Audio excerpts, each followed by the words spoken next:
del 70 y del 80. Tengo la posibilidad de dialogar unos minutos con Sandra Raggio, es de la mesa ejecutiva de la Comisión Provincial por la Memoria. Aquí te saluda Pablo Martínez de Aijuna para Cruces. Sandra, ¿qué tal? Buen día. Hola, ¿qué tal? Buen día, Pablo. ¿Cómo estás? Como siempre les agradecemos los minutos de charla porque los interlocutores de la comisión son varios a lo largo del año. Bueno, Sandra, en una jornada en particular marcada por el 24 de marzo, Día Nacional de la Memoria, preguntarte también ya en primeros pasos, ya sabemos que vamos a tener una jornada muy movilizada en todo el país, además de la convocatoria en Plaza de Mayo, algunos pasos que dio el gobierno con algún video, en este caso que alguno puede decir negacionista o negador del genocidio directamente. ¿Cómo van analizando también la llegada a este 24 de marzo? Bueno, con mucha expectativa porque necesitamos nuevamente que la sociedad argentina que está atenta a lo que está pasando y que durante todos estos años de democracia fue construyendo un sentido sobre lo que pasó en la dictadura, hoy nuevamente se exprese esa memoria que liga, ¿no?, la significación de ese pasado con la defensa de la democracia y sobre todo, ¿no?, la plena vigencia de los derechos humanos, que es precisamente la operación ideológica de este gobierno, ¿no? Es construir otro relato de la dictadura para también cuestionar y poner en tela de juicio los derechos humanos, que en definitiva es poner en tela de juicio la democracia, porque es cómo podemos entender la democracia sin la garantía de derechos, digamos, ¿no? O sea, eso es algo contradictorio, ¿no? Ellos piensan la democracia como el pleno ejercicio del mercado, y el que no pueda, bueno, lo siento, ¿no? Ahora,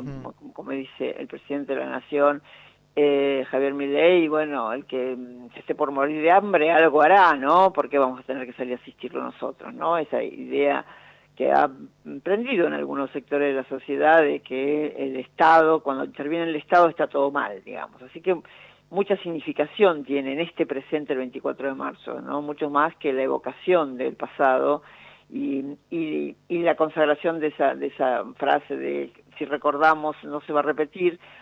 Bueno, sabemos muy bien que es con solo recordar no es que las cosas no se repitan, sino que hay que actuar en el presente con compromiso y en gran medida hoy estar en la plaza hoy y en cualquier plaza y haciendo lo que haya que hacer públicamente, expresándose en una radio, en los distintos lugares comunitarios donde pueda expresarse lo que significa la dictadura en relación con la defensa de la democracia y los derechos humanos, es parte de lo que tenemos que hacer hoy, digamos, ¿no? Ese trabajo de la memoria es resistencia, es acción, no es solo mirar para atrás, digamos, ¿no? Porque hay una idea de que, bueno, somos una especie de nostálgicos que miramos para atrás y nos quedamos en el pasado, y lejos de eso, es una memoria que está viva, es una memoria que le habla al presente, y le habla a este gobierno. Hoy en la Plaza de Mayo y en todas las plazas lo que van a ver son actos de resistencia.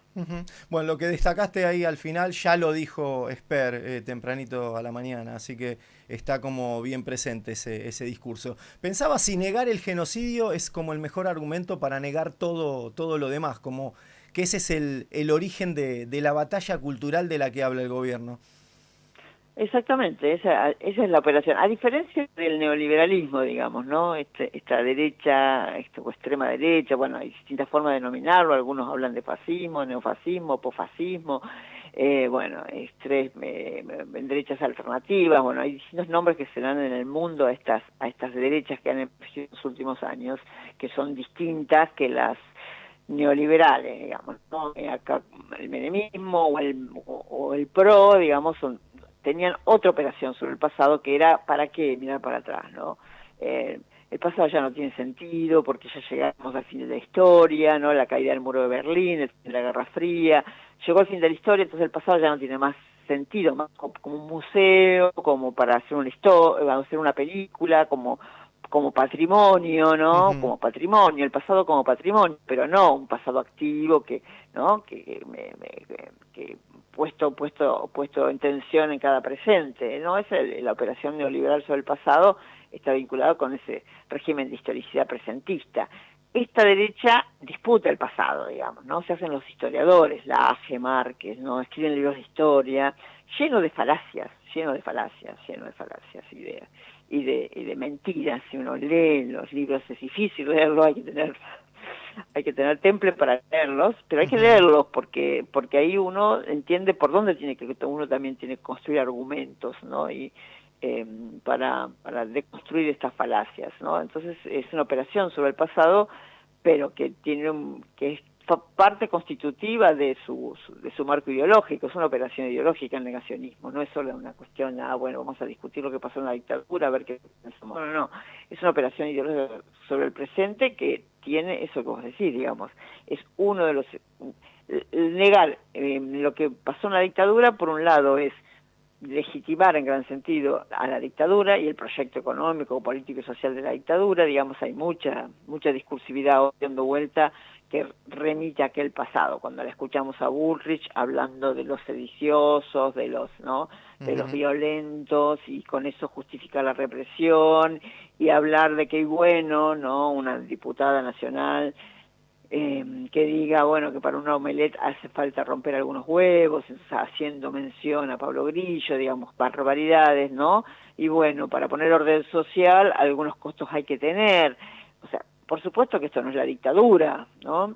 Pero tiene una discursividad muy próxima a la dictadura, con sus diferencias, pero tiene una discursividad muy próxima, que lo que intenta es eso, bueno, es discutir y poner en duda los derechos humanos como un paradigma, ¿no? que ordena la política, ¿no? Bueno, ¿para qué hacemos política?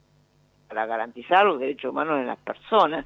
Esto que parece parte del sentido común, hoy no lo es. Parece que yo estoy diciendo esto, soy una sediciosa, porque le pretendo de esta democracia cosas que no debería pretender, digamos. El derecho a la protesta parece como una cosa fuera del orden legal ya, aunque sea una de las cuestiones básicas del orden constitucional que está presente en la Constitución de 1853, o sea, no tiene nada de novedoso garantizar el derecho a demandar a las autoridades, digamos, ¿no? Y sin embargo, y eso se va inscribiendo en el sentido común, ¿no?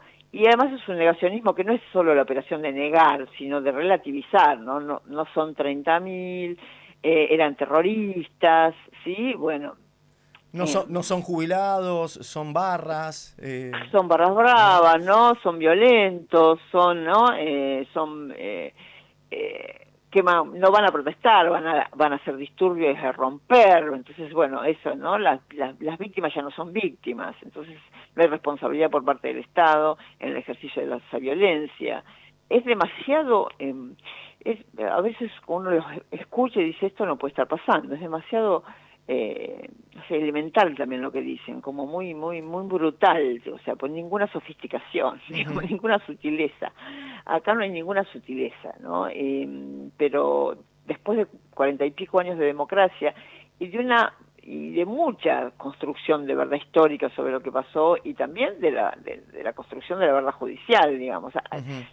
Ya la sociedad argentina, no estamos en el 83, digamos, ¿no? Donde estábamos todos preguntándonos qué pasó, algunos que habían mirado para otro lado, que no se habían enterado, que no se habían querido enterar, otros que habían sido atravesados por la violencia, pero todavía no podían alterar la dimensión de lo que estaba pasando.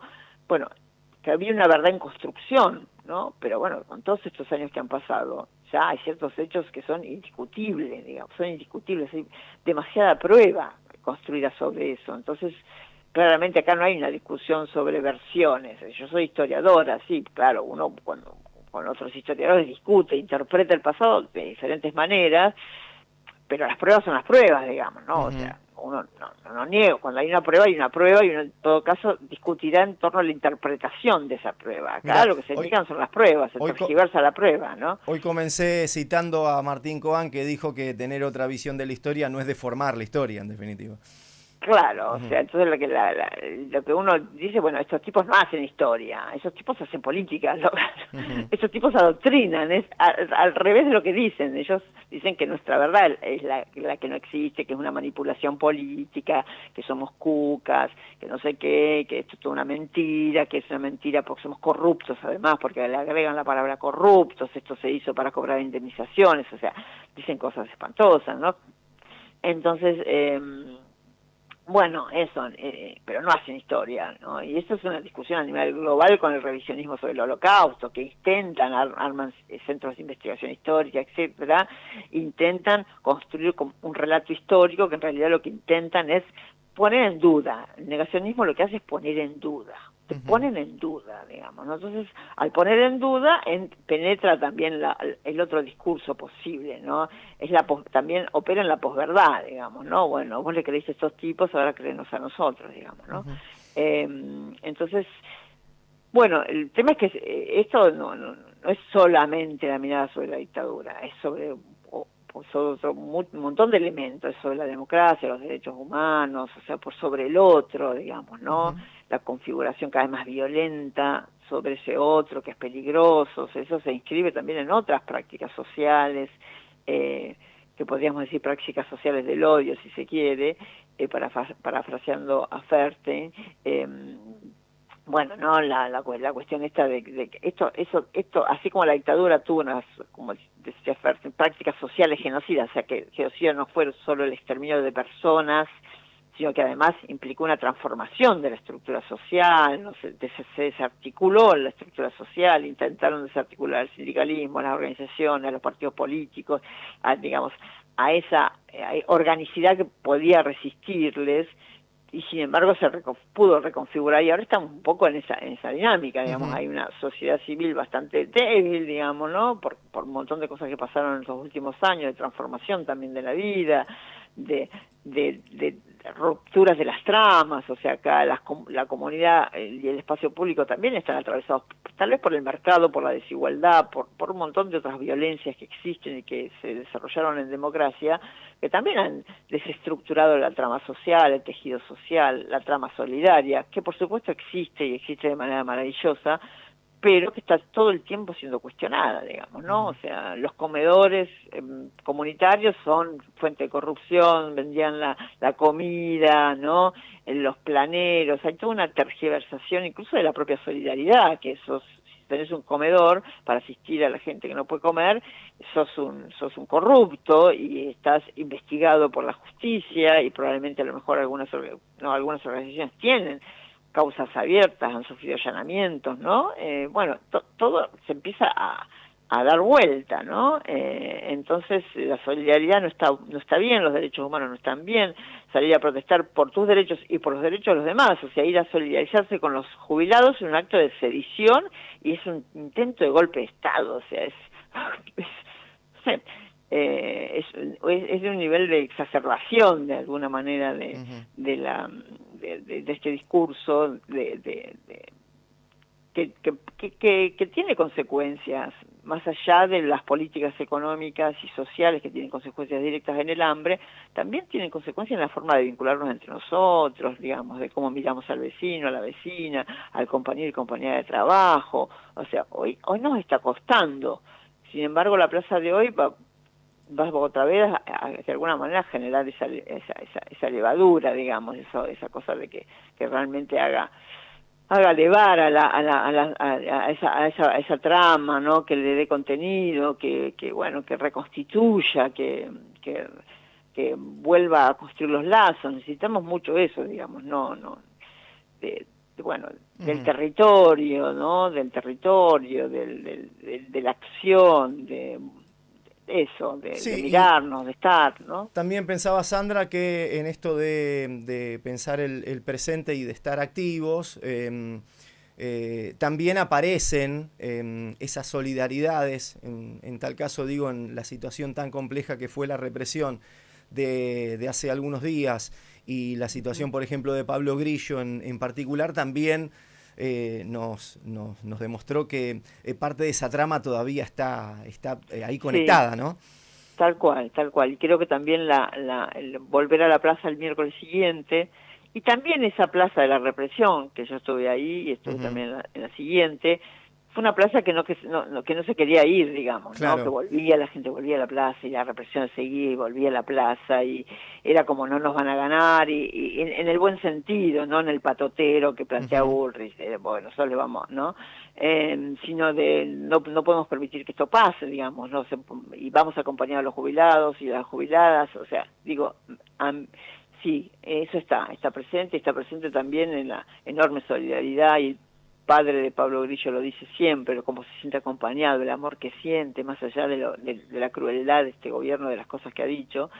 Hay una solidaridad que todavía está y puede contrarrestar eso, digamos, ¿no? Se puede ponerle más para que el padre de Pablo Grillo siente el acompañamiento más que lo que le devuelve este gobierno tremendo, en una violencia también verbal brutal, digamos, que no se hace ni siquiera cargo, ni le importa lo que le pasó a Pablo, digamos, no le importa lo que le pasó a Pablo. En primer lugar, primero lo niegan y después no le importa, ¿no? Y bueno, producto de los violentos, vuelve a acusar, ¿no?, a los manifestantes de... Si no hubiera habido violencia, no hubieran disparado gases, por lo tanto no hubiera pasado lo que le pasó a Pablo Grillo. Eso dice Bullrich, digamos, ¿no? Ella es la ministra de Seguridad, ella es la responsable de las fuerzas de seguridad, ella sabe muy bien cómo dispararon los gases lacrimógenos, muchos de los agentes que estaban ahí, tanto de la Federal como de Gendarmería, cómo dispararon los gases lacrimógenos, que eso es contra el protocolo, digamos. Evidentemente una práctica que la vimos y se registró de manera sistemática, sabemos que no es casual, que no fue uno que, qué sé yo, se trastabilló y se agarró el disparo, no fue así, digamos, no fue así. Lo que estábamos ahí veíamos cómo se desplegaba la represión y cómo se está desplegando la represión y cómo es la actitud también de los policías, cómo ha ido cambiando a lo largo de este año, del año pasado, digamos, desde que asumió Milei, digamos. La policía está cada vez más, podríamos decir, digamos, inscripto orgánicamente en el proyecto político, digamos, y eso me parece que hay que registrarlo, ¿no? Ese tipo que estaba subido manejaba el hidrante y gritaba "vengan zurdos", claro. Bueno, no es una anécdota, no es una anécdota. Sí, están dando un sentido político, ideológico a lo que están haciendo, que no es solo cumplo con mi trabajo, digamos, ¿no? Entonces, hay que pensarlo. También cómo pudimos, en todas estas situaciones no pudimos democratizar a las fuerzas de seguridad, ¿no? Como las fuerzas de seguridad rápidamente no son un caldo de cultivo ideológico a estos sectores del autoritarismo, y creo que eso también hay que repensarlo y pensar cómo puede pasar esto, digamos, ¿no? Sandra, te agradecemos como siempre los minutos de charla.